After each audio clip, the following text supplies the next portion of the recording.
Baik, Assalamualaikum warahmatullahi wabarakatuh.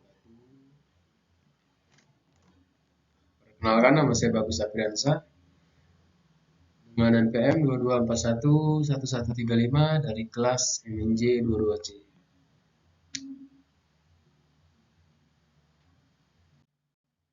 Di video ini saya akan menjelaskan materi tentang SDM, yaitu mengetahui dan memahami pentingnya pengembangan sumber daya manusia. Pengembangan SDM adalah proses yang penting bagi setiap organisasi. Dalam presentasi ini, saya akan membahas pengertian, pentingnya, dan manfaat pengembangan SDM, serta strategi dan prosesnya.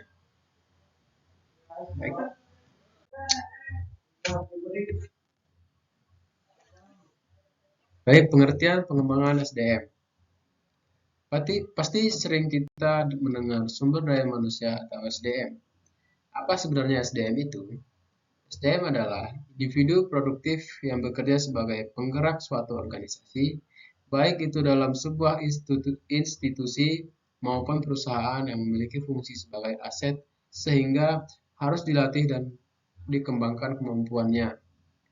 SDM secara makro adalah jumlah penduduk dengan usia produktif yang ada di suatu negara.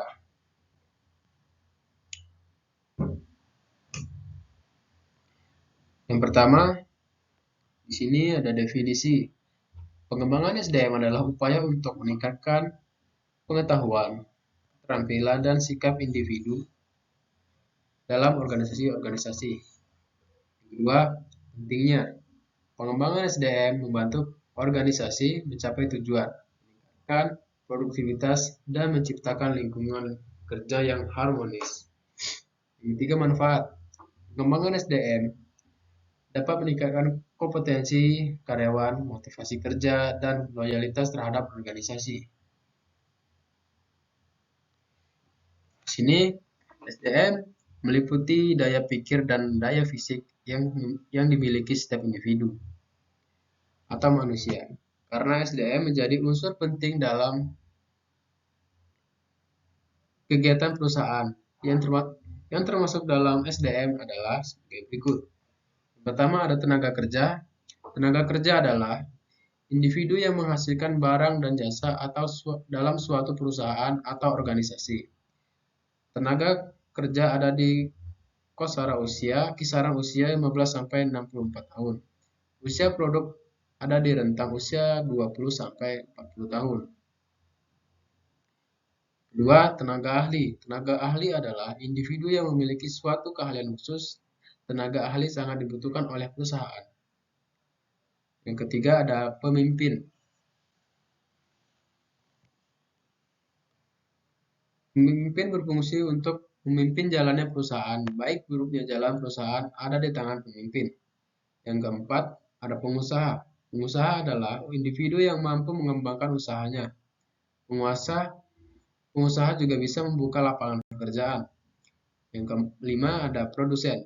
Produsen adalah individu yang bisa menghasilkan barang. Dan yang keenam, ada konsumen. Konsumen adalah individu yang memakai dari barang yang diproduksi. Selanjutnya ada strategi pengembangan SDM. Identifikasi kebutuhan, mengidentifikasi kekuatan, kelemahan, dan kebutuhan individu serta organisasi. Yang kedua ada pemilihan metode. Pemilihan metode dan teknik mengembangkan yang sesuai seperti pelatihan, mentoring, dan rotasi jabatan. Ketiga ada implementasi program. Melaksanakan program pengembangan yang telah dirancang dengan efektif dan efisien. Yang keempat, evaluasi dan monitoring. Mengevaluasi hasil program pengembangan dan melakukan pemantauan untuk memastikan keberhasilan.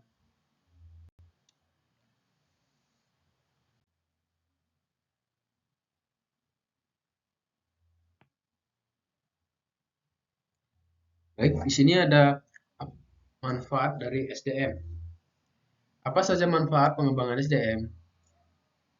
Yaitu membantu para karyawan membuat keputusan dengan baik, meningkatkan kemampuan para kerja dalam menyelesaikan masalah yang dihadapi, terjadinya internalisasi dan operasional faktor-faktor motivasi.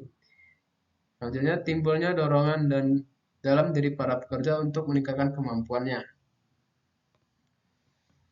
Selanjutnya ada evaluasi dan monitoring pengembangan SDM. Yang pertama, pentingnya evaluasi. Evaluasi membantu mengukur keberhasilan pengembangan SDM dan menentukan apakah program harus dikembangkan atau disesuaikan. Yang kedua ada tantangan evaluasi. Evaluasi pengembangan SDM dapat sulit dilakukan karena melibatkan faktor subjektif dan sulit untuk mengukur dampaknya secara langsung. Yang ketiga ada metode yang efektif.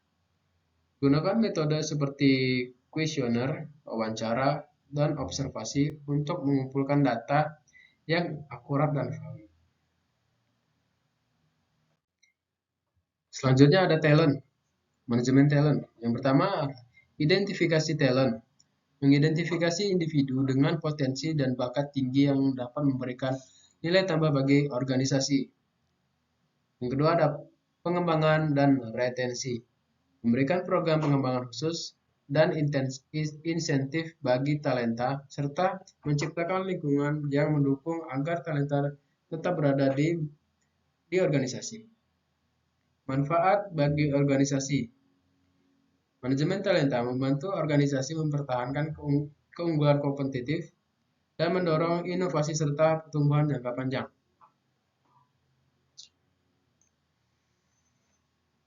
Oke, di sini ada tujuan pengembangan SDM. Pengembangan SDM memiliki tujuan pastinya.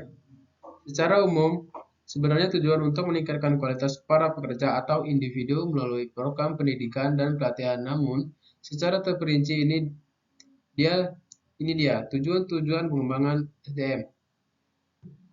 Yang pertama ada dapat meningkatkan produktivitas di dalam pekerjaan. Produktivitas yang baik menjadi hal yang diperlukan oleh setiap perusahaan. Jika produktivitas meningkat, maka pekerjaan yang dihasilkan meningkat pula. Hasil banyak keuntungan berlipat. Yang kedua ada mengurangi kerusakan produk.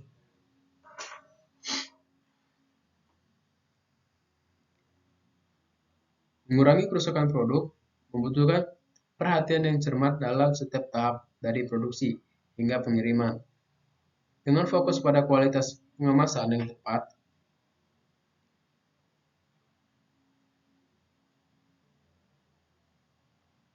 penanganan hati-hati, dan umpan balik dari pelanggan, perusahaan dapat mengurangi risiko kerusakan produk dan meningkatkan kepuasan pelanggan. Yang ketiga, memastikan semua berjalan efisien. Jika karyawan mengerjakan tugas secara tidak efisien, maka akan berimbas kepada efektivitas waktu. Alih-alih ingin mengerjakan suatu hingga sempurna, namun jika pengerjaannya lambat, maka tugas yang lain tidak akan diselesaikan. Oleh karena itu, SDM melatih karyawan untuk mengerjakan tugasnya dengan terampil, baik, dan efisien. Keempat, meningkatkan sikap kepemimpinan. Pengembangan SDM bertujuan untuk meningkatkan sikap kepemimpinan. Ada serangkaian kegiatan yang akan membuat karyawan mampu memiliki jiwa kepemimpinan atau jiwa leadership. Pemimpin membuat para karyawan tahu seberapa besar porsi dalam pekerjaannya. Yang kelima, menciptakan moral karyawan atau manusia. Moral yang baik menjadi kewajiban mutlak bagi seorang karyawan. Kejujuran, rendah hati, dan mau bekerja keras menjadi nomor satu. Kejujuran itu penting. Jika karyawan pura-pura sudah mengerjakan tugas tetapi sebenarnya terpegang, belum terpegang. Kejujuran adalah barang mahal yang harus dipupuk oleh setiap karyawan. Banyak perusahaan yang hancur karena ketidakjujuran. Yang keenam, menaikkan balas jasa. Ketika mengembangkan SDM dilakukan, maka kualitas pekerjaan semakin baik.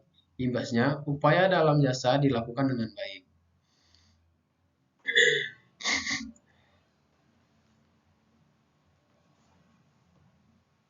Baik, di sini ada kesimpulan pengembangan SDM, fungsi pengembangan SDM.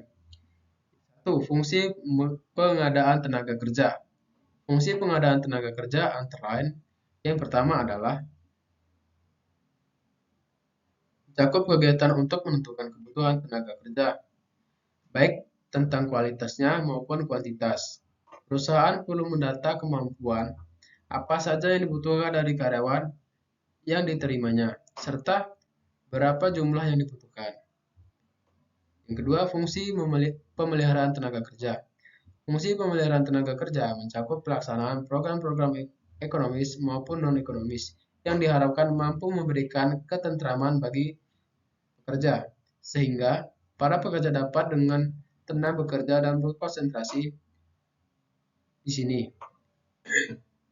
Kondisi ini diharapkan dapat menghasilkan prestasi kerja yang sesuai dengan yang diharapkan. Yang ketiga, fungsi pemutusan kerja. Pengembangan SDM juga berfungsi untuk memutuskan atau mengakhiri hubungan kerja atau yang dikenal dengan pemutusan hubungan kerja, PHK.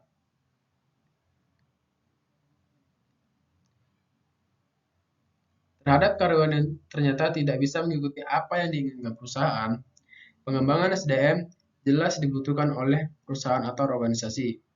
Semoga dari bacaan di atas kamu bisa memahami seperti apa jelasnya pengembangan SDM.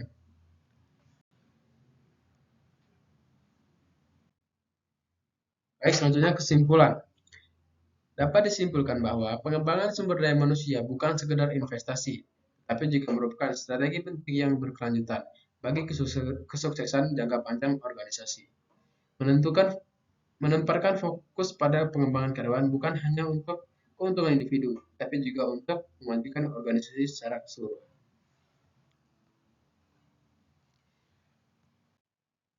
Oke, mungkin itu saja penjelasan tentang materi SDM, yaitu mengetahui dan memahami pentingnya pengembangan sumber daya manusia. Jika salah kata atau kurangnya informasi yang saya berikan, saya mohon maaf. Saya akhiri. Wassalamualaikum warahmatullahi wabarakatuh.